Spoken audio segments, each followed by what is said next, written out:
Friends, I promised you that after Bunker's speech I would at least briefly go over it, because he said he watched it himself and was disgusted, briefly. Let me say right away about the review. On the one hand, there's nothing fundamentally new. On the other hand, it's very interesting and I don't regret watching it. It left a real impression. I'm not joking when I say they took him out of the fridge. So he read out the New Year's address to the nation as president. Right after that, they didn't let him catch his breath, cut the power, and shoved him somewhere into a fridge in Valdai, where he lay all this time, barely seeing what was going on. Now they've taken him out of the fridge, turned the power back on, and he's asking, what's going on? And they're starving him, threatening Cuba. And he started delivering his speech. That's why it began with words that really made it feel like he was still reading some kind of New Year's address. We sincerely hope that these difficulties, hardships, and mutual conflicts will finally be left behind us for good. He almost said last year, as if he truly meant to say in the past year. In other words, this guy has really been completely and utterly out of touch with reality for 2 weeks now. Anyway, moving on, he stated right away that Russia continues and will continue to pursue its strategic and political goals in Ukraine.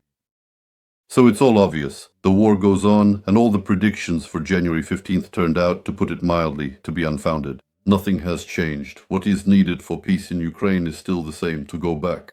As for the discussion of a new security architecture that you're proposing, naturally Russia is like, excuse me, what kind of security architecture is that? If NATO doesn't want to back off, let them withdraw to the 1997 borders. So these questions aren't for Ukraine, and several countries have joined NATO during the time of their so-called SVU. So here, of course, Putin either has to start a war with several European countries at once, or come up with something new. But as for Ukraine, it should definitely be left alone for the sake of peace. Moscow still hopes that Kiev will realize the need for a stable peace, but that hasn't happened yet. So, what do they mean by a stable peace? Complete capitulation of Ukraine or something else like that? Because for now, it's unclear what Kiev doesn't understand. Kiev has been open to peace negotiations from the very beginning. And for a considerable amount of time now, the situation on the international stage has been getting steadily worse and worse.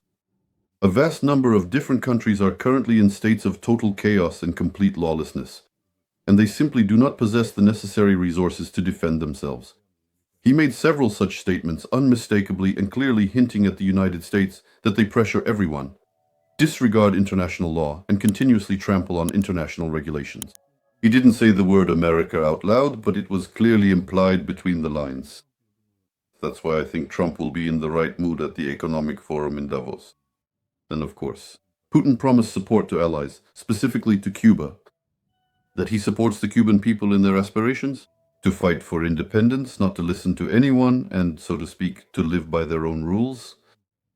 Not a single word was mentioned about Iran or Venezuela. Well, apparently they are no longer Russia's allies.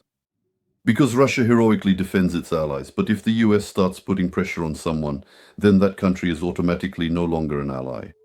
In general, as it turned out, when it comes to real threats and the level of bravery, Russia is not much braver than our European partners and does everything possible to avoid escalation with the US, which in principle is logical.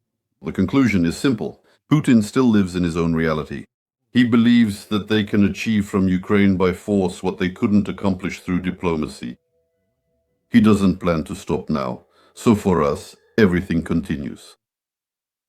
So basically nothing new, let's keep doing our job. On the Sazonov official Telegram channel and on Facebook as Kirill Pravdorub, links are in the video description. I've already posted some interesting photos of the strike on the drone factory in Taganrog, taken from space. There are also a number of strikes on other targets there, as well as some interesting points about the diplomatic situation on the eve of Davos. Overall, events are unfolding and generally they're developing in our favor. The Russian economy is falling apart at the seams. Oil prices are dropping and have already fallen below $40 per barrel on the exchange. This hasn't happened in a very long time, not since the COVID era. So basically, we just need to hold on. It's absolutely essential that we endure.